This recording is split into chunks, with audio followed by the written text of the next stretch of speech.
the disposition that I've seen in the best stewards that I know out in the world are people who orient more to learning than to knowing. Yeah. Because knowing is backward looking and learning is not. Hey everybody, welcome to the show. I'm Rodney Evans, and that guy with the big old hair, according to him, is Sam Spurlin. Hey Rodney, I think my hair looks pretty normal actually, so thanks for the call out. Okay, so it's not a stressful day then, according to the hair meter. It's pretty down. By the end of the day, it might be kind of up, and that's how we know how my day went. That's how we know. Welcome back to At Work with the Ready. This is a podcast about modernizing organizations in preparation or, for the present, future of work. This is the 7th episode of our miniseries. Is it really? On Depthfinding. I went back and counted. I think that is right. You? Hopefully it is right. Oh my God, I love this. And this might be a failure of my ability to do that simple task. But I think it's the 7th. We're on the back 9, as I say, and we're going to talk about Rodney, what are we going to talk about today? I don't know. We're going to talk about stewardship, Sam. Stewardship, a word that has met with mixed reviews, which I don't care about. The reviews. I love the word. I'm dying on this hill. We're going to talk about stewardship today. Wait, is this episode just you yelling at people who have been giving you a hard time about stewardship? Yeah. Okay. An important part of stewardship is listening to your customers. So this is where I get to respond to them. Check. Before we dive in, let's answer one of Sam's famous check-in questions. Rodney, I wanted to go real hard hitting on the check-in question today, just to really meet the moment. So what is an underrated condiment? It's so hard because so many of the condiments that I love are very on trend, like chili crisp and everything bagel seasoning and sriracha. But I think underrated is Old Bay. I fucking love Old Bay.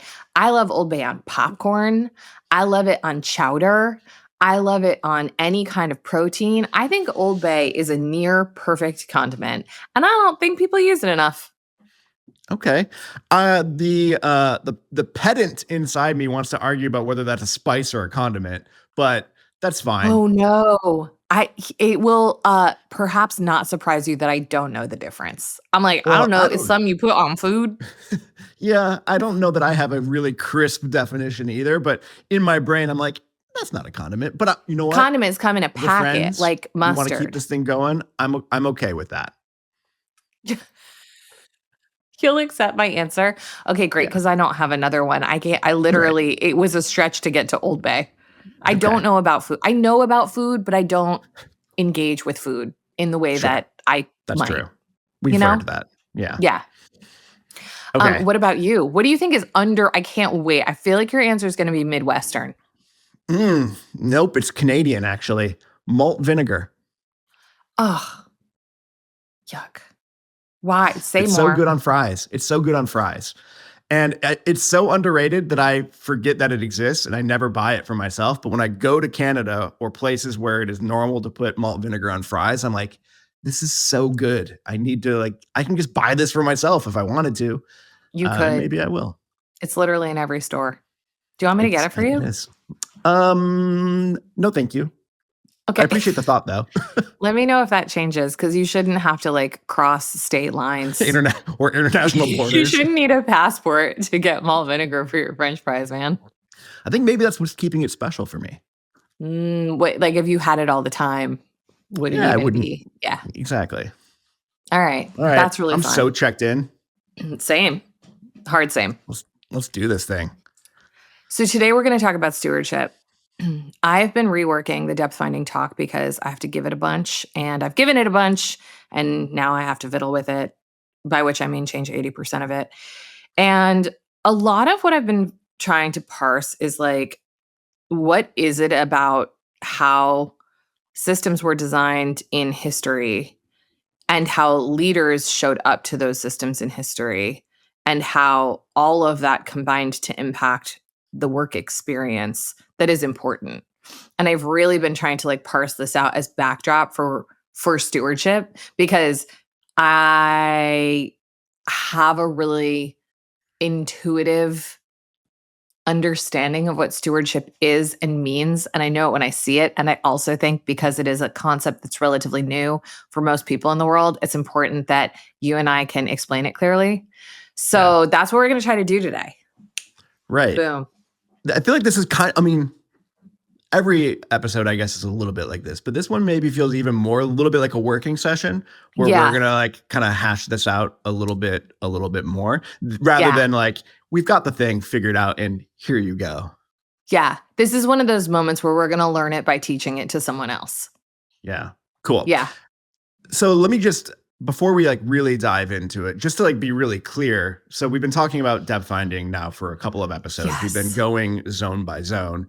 And you may think, well, that's the whole thing, right? You've got these different zones that help you understand what's going on in an organization. And that is the bulk of it. But there is this other component, which is the stewardship side of things. So just what is the relationship, I guess, between the zones stuff we've been talking about and this new kind of body of work that we're going to talk about today? Yeah, great question. First question I don't have a clear answer to. Great. So I think that if we conceive of organizations differently and we actually articulate and admit the reality of how complex they are, we necessarily have to think about our role in them and with them differently. And that's where stewardship comes in. I fundamentally think that part of why we have a business, but also part of why work is like so fundamentally broken is because so many people in charge right now were taught a leadership playbook from a different age. And we were not taught about how to work in a complexity conscious way. We were not taught about what it meant to take care of an organization and steer an organization and evolve an organization. We were taught about controlling an organization and about winning loyalty and about we weren't taught to be designers. We were taught to be inspirational or great managers or great connectors or great disciplinarians or whatever. But like the moves that we learned and that many, many, many people have spent decades honing aren't working no matter how well they're deployed. Yeah. And so the idea of stewardship is, what is the way of leading in the intelligence age? If we can admit that the way that Jack Welch led in the information age is not cutting the mustard, which is a condiment, FYI. Nice callback. Thank you. I like that a lot. As you were talking there, I was thinking like, how would I answer that question? And it's not as good as what you just said, but the kind of the more general version that's bouncing around in my head is that if you engage with this depth finding thing that we've been talking about now for many weeks, it opens up a lot of potential paths, avenues for interacting with an organization in a different way. And I think stewardship is our answer for what does it mean to use the insights that you generate in depth finding in a productive, better way that honors the complexity of the organization and the environment that you are in. It gives you some new mental models and actual moves to use as a leader, as a steward of an organization. Yeah, totally. All right. So I know you've been working on the talk. So that means you've been deep in the kind of history of this. Do you want to do the like super quick history lesson here to tee it up? Here's how I think we should do this. I'm going to tell you about an age, and then you're going to tell me how you see the ghosts of that age haunting us now. Nice. Okay. So I'm not going to start before the Industrial Revolution because I don't think that's so important. I'm going to start in the early 1900s with the Industrial Age. So if you think about the turn of the last century, I think an organization and leader quite emblematic of that time was Henry Ford at the helm of the Ford Motor Company. And that time was really signified by the advent of the assembly line. What was dope about the assembly line was that it was the first time we could scale production. It was the first time we could have consistency. It was the first time there was like real efficiency. And for example, the production time of the Model T went from 12 hours to 90 minutes on the assembly line, which is for the time in particular was truly like Yeah. mind-boggling. Yeah. The downside that we don't hear about quite as much is that veteran workers who were accustomed to assembling whole cars on a team now were meant to do monotonous, singular tasks as fast as humanly possible. So the Yeah. organization was run like a machine and it was fed basically by human beings. And Henry Ford, perhaps apocryphally, was quoted as saying, "Every time I ask for a pair of hands, unfortunately, it has a brain attached." So the Yeah. idea here was basically like managers stand above or to the side, they watch the doers who are not meant to ask questions or use judgment. They're just meant to go as fast as possible. The managers are meant to hold clipboards and stopwatches and tell them where they could be faster or better, and like never the twain shall meet. Yeah. And this is the time in which org charts are invented and which like performance starts being measured. And so I say this as backdrop because even though now a lot of the OS trappings of that time are significantly more than a century old, I think we still see them. Yeah. So like when Yeah. you think about orgs that you work in and around, including ours, what are some of the industrial age trappings that Yeah. So maybe you are not just so good for us?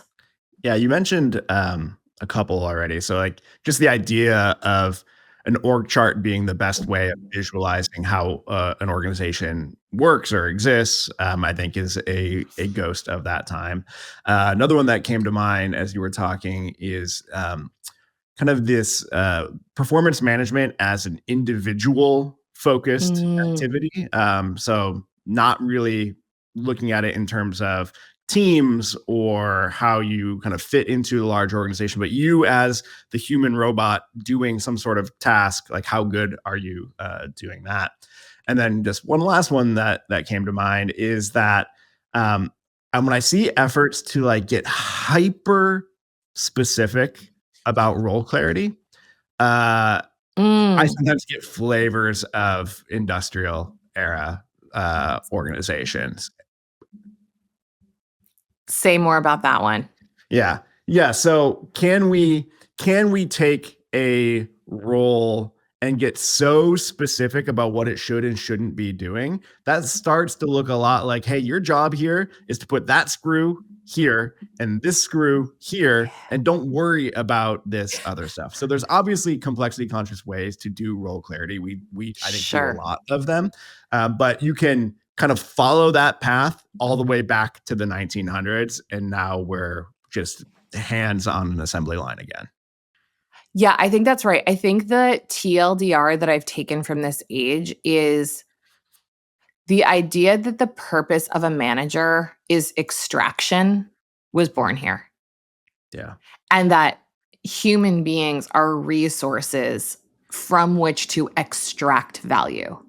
Like Yeah. that wasn't an idea in the artisanal or agricultural ages before the industrial age. That Right. became an idea here that like a human being was something to squeeze juice out of, and a manager's job was to get the most juice. Yeah. And And and we still see not that. totally. I think the only wrinkle that I'll throw into the pre-industrial era that goes against what you just said, which I think we've maybe talked a little about before, is literally human slavery. Like there are Sure. ideas in human slavery 100%. that show up in industrial kind of management of organizations that were pre the Absolutely. artisanal stuff, and people who were not didn't have a whole lot of say in like how the work was going. uh yeah, there's tinges of that in the early It's a 1900s. great call out. It's a great call out. And, that like the Gantt chart was born in the time of slavery. That was what it was created for. So it is a perfect call out. We should do more research as to like the connections between that entire system and the assembly line. Yes. Yeah. There's a lot of good stuff out there that I've definitely dug into. There are scholars who have made those connections that we could definitely dig into. That's fascinating. Okay. So all right. So great now call industrial out. era. That's the industrial era. So we've got a bunch of command and control shit and just like allegiance to the hierarchy, total compliance. These idiots just on the assembly line don't need to have their own thoughts. This is like the prevailing wisdom of this time. Totally. Can I just throw one word that is like bouncing around in my head that I think really describes this? That's why you're a podcast host. It's exactly just to say the words that bounce around in my head. Certainty. Industrial era organizations and management of those organizations are like, it's all about certainty. I can predict exactly how much work you're going to do, and we can optimize that. And Frederick Winslow Taylor is standing there with a stopwatch, and we know exactly how everything is going to go. And that's what we are optimizing for. And I think we're going to see that certainty start to dissipate as we move closer to present day. It's a great point. And in fact, something that I was reading in doing this research for the talk was about the fact that any variation that happened as part of assembly was a bug, not a feature. Yeah.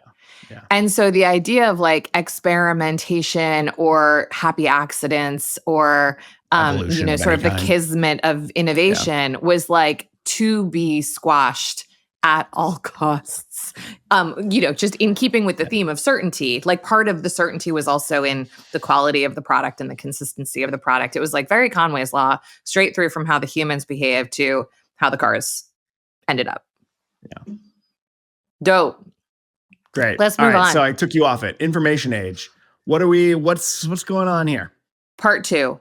So I made up these ages names and timelines based on how I see history, but I think that the information age came really to bear with enterprise computing.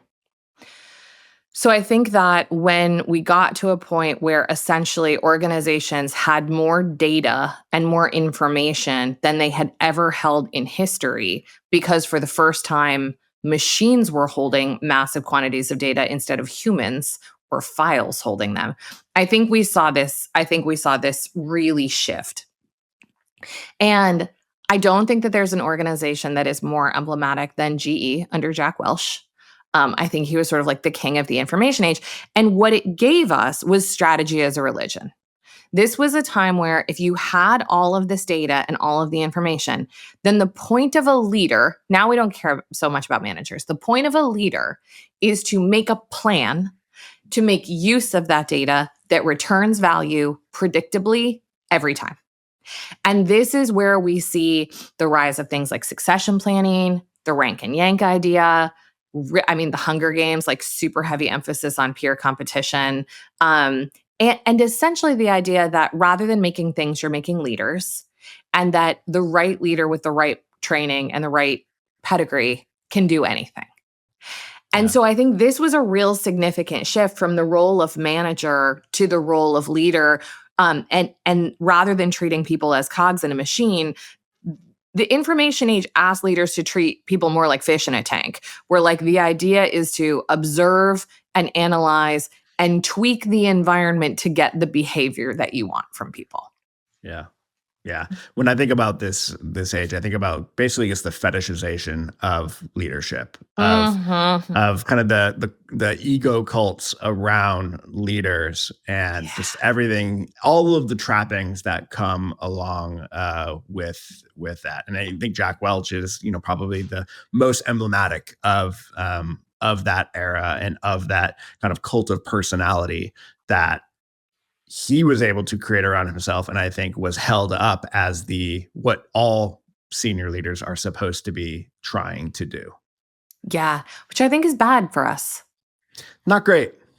I just don't think, I think that was a bad experiment. Like someone sent me, did you read this article? Someone sent this around a while back that there was a study done where people with immense amount of explicit powers were put into MRI machines to basically measure like their executive function and their judgment. And as it turns out, power has like a neurological impact on the brain that is negative. Yeah. It's Basically, just it like has you get eroded dumber. people's brains. Yeah, basically, outsized power has eroded Yeah. people's brains. And I think to your point, this sort of heroification of an individual over a system that is vast and interconnected and incredibly complex was one of the worst trappings to escape the information age and keep us infected now with the Zuckerbergs and the Musks of the world. Yeah, I mean, inherently, it's a quite a fragile way to think about an organization. Basically, we're going to create a system that hinges upon a single person or a small group at the top making the right decisions. At the same time, preventing them from not getting that brain damage that you just talked about. Like, we have all these systems in place to kind of tell them what they want to hear, and even when they're trying to not surround themselves with yes people, it happens because that's how it generally happens in hierarchy. So at the same time, we are relying on these people to make the right calls. We are making them less capable of making those calls. Totally. And I think that in the information age, because of the attention paid to leadership development and, the manufacture of high performing leaders, we get a lot of OS hangover that is not fit for today. Like, I have a real beef with succession planning. And the reason is not because I don't think we should think about the future. And certainly I think that leadership should turn over more often than it does in most places. But succession planning assumes in some ways that like the work isn't going to change. Right. And I just think that like the 9-box grid came from GE, the 10% rank came from GE, the emphasis on executive succession planning. And those things all feel like very complicated frameworks for human complexity that often does not take the larger environment and the way that it's changing into account. Yeah. And I totally. would fundamentally say that the reason that GE like fell apart is because the world started moving faster than strategy can. But it's for these other reasons too. It's because you can't like 9-box grid your way into an agent human hybrid workforce. Yep. Totally with you. Okay. So now we're into intelligence age. And this is where the idea of stewardship is really front and center. What's the TLDR on this? And then we'll dive into kind of what stewardship might look like in more specific detail. Yeah. So here's why I like this idea of stewardship. So we moved the Ready into an employee-owned trust this year. And I also happen to have a lot of friends and family members who have trusts for various reasons. And, the idea of a trust is that it has beneficiaries and that the people who have control over the trust are meant to steward it for future generations. Right. The point of the trust is to protect what's inside of it from anybody using it as an ATM machine, whether that's your family's fortune or that is, a private park or that's a company. I like this idea that the job is to continue to evolve it, continue to steer it, continue to shepherd it so that it meets its purpose and so that it exists and so that it is something when you're gone, and not to just sort of like get what you can from it before you retire. I don't know. I just like there was a lot about I think a lot of the stewardship thinking evolved as we were going through this process and really conceiving of the difference between stewarding a trust and owning a company. Because the idea of ownership is very different than the idea of stewardship. And American capitalism is based on ownership. And so it's really, it kind of like breaks your brain to start to move away from the idea that the only way to lead and prosper from and interact with a company is if it's yours. Yeah. Yeah, exactly. What I was gonna hop in there and say is what I really like about the idea is that it shifts the attention to the trust, to the purpose of the thing that we are trying to do, and away from the person or the people who are stewarding that thing. And I think Yes. if we have limited attention to place on something, let's make sure it is focused on the actual intention, the actual purpose of the thing, and less around the personalities and the predilections and everything like that around the people who are surrounding it. 100%. I think that's exactly right. And the thing is, it's very clarifying. I think one of the things that I see leaders struggle with a lot is getting super crisp on what they're prioritizing. And, sometimes that's short term versus long term. And sometimes it's revenue versus cost. And sometimes it's growth or whatever. It's like, life is trade offs. It's hard. But I think what's very clarifying about stewardship is that you can get to some macro prioritization principles. And at least having gone through this process, like the way that I see it now is the first principle is the purpose of the trust. Yeah. So when we're having to make a difficult decision about something, that supersedes what clients want, it supersedes what individuals want. Sometimes it supersedes what's financially the smartest in the short Yeah. term. Short It term. Yeah. gives you I think part of stewardship is understanding what your first principles are and conceiving of something not as just like a piece of property is helpful in getting into that mindset. Yeah. Yeah. No, I like that. I like that a lot. Okay, so Sam, that was a long history lesson that I'm certain Jack will edit 40% out of. Now let us talk about the zones. So you started this by asking me a question I could barely answer about how stewardship works with depth finding, but even Yeah. a blind squirrel finds a nut, as a client of mine likes to say. Now, why don't you talk to us a little bit about what stewardship moves look like? Like, if I'm a steward that's crushing it, what am I doing? Bearing in mind the moves are in the Twilight Zone. Yeah. The other things are not how, but we're going to give a little bit of a playbook for how to think about each zone as a steward. Yeah, So choose your own exactly. adventure. And what do you think? Do you Which start zone at are the you going to start top with? or the bottom? I don't know, man. It's your island. All right. Let's start at the bottom. Okay. Midnight Zone. Midnight Zone. All right. So, Let's do I it. mean, hopefully you don't need a refresher because you've been listening to all these episodes, but Midnight Zone was a couple episodes back. So this is the internal why, kind of the lived experience of people in your organization. So as a steward, what should you be thinking about? What should you be doing as it relates to the Midnight Zone? And I think it's important to distinguish your own Midnight Zone as a steward, like what's going on for you as an individual from what is going on in the Midnight Zone of your team or other individuals in your organization. So I think our episode about it talked about some of these things. What it's specifically not is you are not the therapist of your team. Your job Totally. as steward is not to kind of go person by person and like help them work through their shit.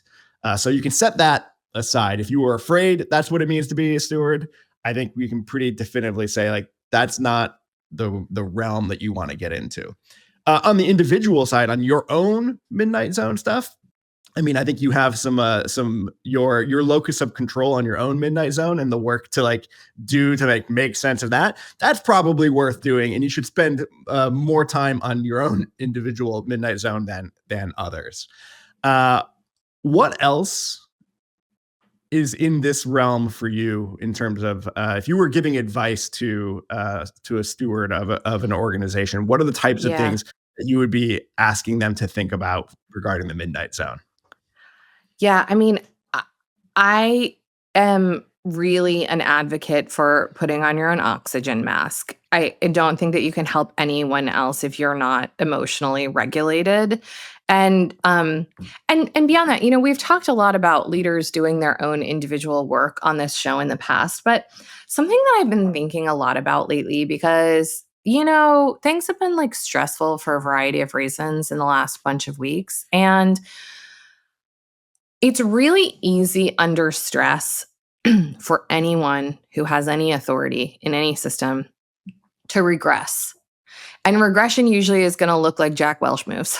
It's regression to like control and assertion or aggression or even just overwork or, doing the things that lead to burnout. And I've had some interesting conversations with folks lately about what the counterweight to that is. And I'm going to just talk a little bit about like my own experience because I think so much of having a healthy midnight zone as a steward is doing shit that is going to look counterintuitive to other people. Mm. So like when things are the hardest at work are the times that I prioritize stuff outside of work the most. Most leaders are like, why are we not pulling all-nighters right now? But the truth is that for me to show up with a clear head, be fully regulated, be able to like be with people in hard feelings and hard emotions as their 401ks crumble and there's uncertainty in their projects and blah, blah, blah, blah, blah. What that looks like for me is more swimming, more music, more time with my friends, less hours at work.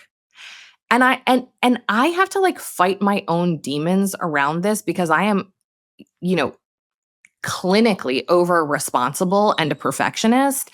And it's really hard to just be like, step away. More is not more. Yeah. My work is not at work mostly. And I'm saying this not because I have any kind of like formula that I'm sure is going to work, but because I don't think that a lot of leaders are particularly aware of their own state under stress and what it really requires in difficult or chaotic times to not resort to your worst behaviors. Yeah. No, I love that. And I think kind of connected to that, I'm thinking about how you not only model it not only do it for yourself and all of the reasons you just said, but also model that it's okay for others to do that. Because if you are the steward of an organization that is like most organizations, you are probably one of the higher paid people in your organization. So the out of touch version of that is like, I'm over here, busted my ass trying to keep this company going, and our steward is like off on her third meditation retreat of the month. Like Sure. that's like a thing to navigate. Look. It's a bad look. But the idea is not that. The idea is that this is true for everybody. Exactly. That for everyone to be kind of doing their own version of that. And to tie these points together, it's worth saying out loud that like it's not that easy to always be supportive in the way that you're talking about. I do it because I understand intellectually why and emotionally. Like I get it inside of my body. And yet in moments where like someone is gone, for a bunch of time that I want to talk to them or need them around or whatever, because they're on a meditation retreat, I'm like, fuck. And because I do my own work, I'm able in that moment to go like, that's good. That's where they should be. We are all doing what we need to do to cope and steer and steward this place that we are all responsible for. And her work looks like that. And my work looks like this. And us doing that work is equally important. And that's part of the Midnight Zone work. Yeah, but I can't do that shit if I don't swim. That's right. Then I'm just mad because then I'm just at my laptop going, where the fuck is everybody? Yeah. Yeah. Exactly. And I know so many leaders who are just that way. If they're on Slack at 2 o'clock in the morning, just fuming about why nobody else is up. Yep. And feeling, I mean, this we could like really get down a rabbit hole here, like feeling unappreciated, even though they probably make a multiple of 10 more than the average employee at their organization, which is just, it's setting you up for really fucked up dynamics that are not helpful to anyone. Not helpful to anyone. That's right. Yeah. All right. Midnight Zone. Twilight, we're going to work our way up. We're going to get more buoyant as we go. So Twilight Zone is really where a lot of this stuff, or most of the stuff that we're talking about, even with the other zones, live. But because this is the kind of the how of like where are most of our operating system practices and patterns that we care about cultivating actually live. So when I think of a steward really sweating the Twilight Zone, it's creating the conditions and participating in the Twilight Zone like as an equal. It's like showing up to the operating rhythm and participating. It's not. It's creating a expectation and an environment where we are experimenting, we are iterating. Nobody is supposed to get everything right on the first go, because we know the way we create a healthy Twilight Zone is through that iteration and that experimentation. So I think a lot of it is like, how do you hold the space for the Twilight Zone to even exist at all in your organization? I think that's right. And I remember in our default steward language at one point, this might still be true, I have to look, but there was a line in there that was basically like, the steward is responsible for effectively picking up the slack if there's a gap between roles and there's work that needs to be done for the purpose.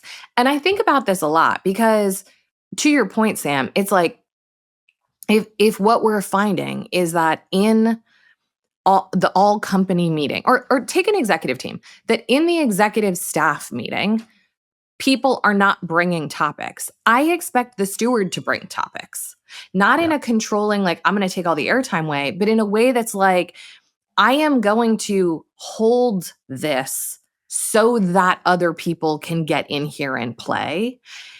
Yeah. Not like I'm going to sit here with my arms crossed waiting for other people to step into the space. It's like, it's this balance between being the one to go first if no one else wants to, making it the safest, being the person who does the thing that is potentially embarrassing, potentially kind of cringe, potentially needs a lot of improvement, not just as a modeling, but also because like you have the most power and the most privilege. And so it should be you. Yeah. Yeah. No, I like that a lot. It makes me think about kind of what I see happen in a lot of organizations, everything around empowerment. So a leader being like, I've empowered my team, and they're not stepping into it. And that's kind of like where it ends in a lot of organizations that haven't really thought about this more deeply. What you're describing is, okay, people are empowered, and also I'm not just going to sit back and wait for them to step into their empowerment. Like, I am going to model, I am just going to do the stuff that needs to be done, while there may be this gap between people understanding that they need to show up in a certain way and actually doing that. That's exactly right. And like, I'm kind of over the empowerment word just because I think it's so overused that it has lost meaning. But the point that you're making, I think, is really hitting the nail on the head, which is authority isn't just about having agency or having power. It is about using it. And I think in the Twilight Zone is where there is an expectation that everyone is exercising the authority that they have and they're using their agency. But importantly, stewards have to do that too. And I see leaders all the time go like, well, I handed out authority like Halloween candy and nobody's showing up to it. And I'm like, are you though? Like, are you holding your own agency in a way that is vulnerable, in a way that is honest, in a way that is clear? Or are you like, I've empowered all of these people and I recuse myself from looking like an idiot? Because that's not what we're talking about. That's not helpful. Yeah. No. I think this also just in the Twilight Zone, the last thing I'll say here is like, if you do think about your company or your team or your organization as a thing to be stewarded. Think about it like if you were the steward of a nature preserve. This is Twilight Zone stuff. Like if a wildfire tears through it, it is your job to go and figure out what to do. It is your job to hold the ways of working and evolve them and experiment with them as things change inside the nature preserve. Yeah. Neither to be an observer on the side, like someone watching a fish tank, nor to just be someone inside of the preserve going like, shit, fire. It is your job to be paying attention to what's happening and changing the practices and the moves to deal with it. Yeah, it's to use that example a little bit further before we hop to Sunshine Zone. In that case, it may mean your work looks like organizing a fundraiser to raise that, or it might be get on the trail with a chainsaw and let's clear some of these paths. Right. And both, and it's not one or the other. It's kind of matching the action that is required with the moment as well. Absolutely. I think that's absolutely right. Sunshine Zone, where all the visible stuff lives, your strategy and all the plaques on the wall and all of those things. How does a steward interact with the Sunshine Zone? My first thought on this is the phrase having a light touch. So not fetishizing anything that lives at the in the Sunshine Zone and holding these artifacts, these things lightly and kind of consistently asking, are these still serving us? Are these still right? Do they still match reality? That's my first swing at this. What comes to mind for you? I think that's right. And if we think about a thing that you shared that I think is really smart is if the default position of management was here's how to do it, and the default position of leadership was follow me, and the default position of stewardship is what does this system need? Then to your point, Sam, in the Sunshine Zone, I think a steward's job is to go, are the things we look at, are the explicit aims and measures and assets of this organization getting us what we need? Yeah.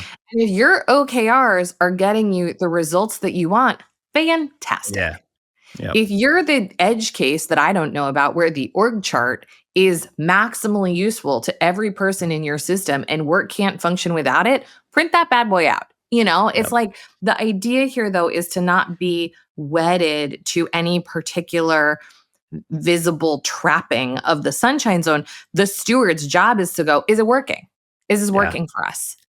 Yeah. Yep. I love that. And I think if the kind of steward role in your organization has a correlation with tenure, which I think is sometimes a reasonable thing to have happen. So if you've been around for a while, I think another role that you have as steward in the Sunshine Zone is to kind of bring a temporal perspective to things. Basically, help the organization understand why something was created at a certain time and whether the conditions around it have changed. Because for folks who are newer to the organization or who aren't thinking about these things or interacting with these things as much, it can be you're just looking at it in a snapshot. You're missing the larger story about why something was created, what problem it was solving then, and whether it's still appropriate for the current moment. I think that's right. I think that's exactly right. All right. Sky. We're looking at the sky now. All of the opportunities and risks that are flying around our ocean. As a steward, what is your role in this? I mean, again, I come back to similar to, I think we talked about this in Midnight Zone. There's a modeling aspect that is really interesting here. What does it look like to your own sky practice to be transparent and really model the curiosity and the engagement, the earnestness that you need to have with the sky to be able to extract any sort of meaningful information or patterns from it? Yeah. I think that the disposition that I've seen in the best stewards that I know out in the world are people who orient more to learning than to knowing. Yeah. Because knowing is backward looking and learning is not. And, I'm thinking of one person in particular who I am still quite close with and worked with for a long time as a client. And she was just someone who always was paying attention to, wait for it, where the puck was going. Right? Did I do that right? Ooh, hockey metaphor. Hockey. Love it.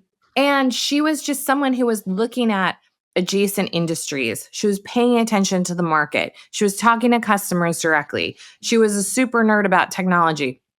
And she was a Renaissance person in a very traditional organization with a very trad executive job. But I think what made her truly actually unique in this system was that she was a learner.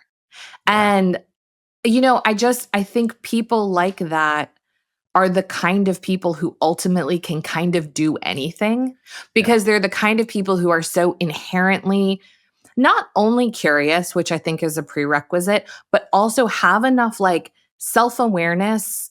And I think the self-awareness to know where they are incompetent and Yeah. where, I think a lot of really wonderful stewards are sort of consciously incompetent about things and have a desire to close those gaps. And also candidly have the self-assurance to be in learning. Because Yeah. learning is very uncomfortable. And I think it makes most of our egos inflamed in some Yeah. way. And Yeah. so we have to have the skill of being that's normal. Learning is the thing. And looking outside at diverging viewpoints, at data I don't like, at competitors that I find scary, at information that I find Yeah. existentially threatening is part of the job. Yeah, I love all of that. And I think the watch out that I would offer folks, the version of this that I've seen that looks a lot like what you just described, but is Mm, ultimately maladaptive, is doing all of that and then getting very grippy about your interpretation of what is happening totally. in the sky. So it's doing all of that and remaining kind of whatever the opposite of grippy is uh, around understanding and your hypotheses of what all of this means. Because as soon as you start to really try to get your arms around it and put stakes in the ground and build a case for various things, you start to get into the realm of, well, now I'm defending a point of view that I have, and I'm no longer in that more of a learning state.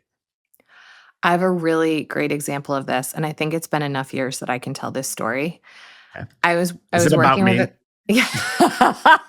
yeah. You tell me. No, I was working with a client and um they had acquired a technology company to do that did something that was a very futuristic technology. Of course, they wanted the rest of the company, the acquiring company, to use that tech um, and to dog food it. The problem was the tech was garbage. And when people used tooling that was more effective, the CEO would get super pissed and effectively punish them and be like, you're taking us backward. You're anti progress because you won't use this shitty technology that I've acquired.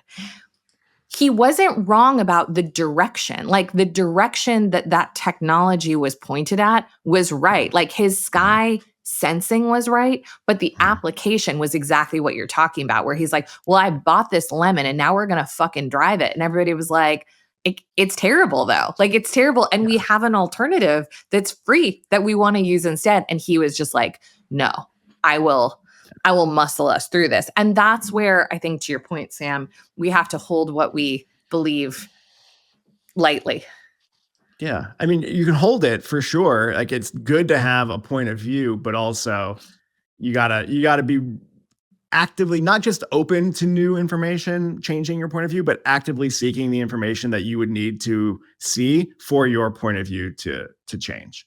So we could talk about this forever. There's so much actually here that we didn't even cover, but we are at time. I have to go give this talk in 4 minutes. So, one thing that Sam, you prepared for this was a really, really elegant and I thought very spot on side by side of management versus leadership versus stewardship. We're going to link to that in the show notes so that everybody can pass it around, show it to some people, see how it relates to your own depth finding. Awesome. All right, Rodney, should we wrap from here? Let's wrap it up. Let's wrap it up. Hey, everyone, please like, rate, and review us. Yes, this was, another great episode. And if you agree, then you should give us 5-star rating on wherever, Apple Podcasts, I guess. And I would say more importantly, if you have a gnarly cross-functional problem that you would like to hear about on this show, you should email us at depthfinding@theready.com. Somebody did that last week. It was an excellent email with a truly gnarly cross-functional problem that I'm excited to talk about. I love how you've become our primary hype person. You're like, here's a great episode on top of another great episode. Anyway, the music for this miniseries is Yagadang by BG and Coyote Radio. This show and all the shows are produced by our friend Jack Van Ambrook and engineered by Taylor Marvin. Our team at The Ready makes it all happen. Thank you so much for listening.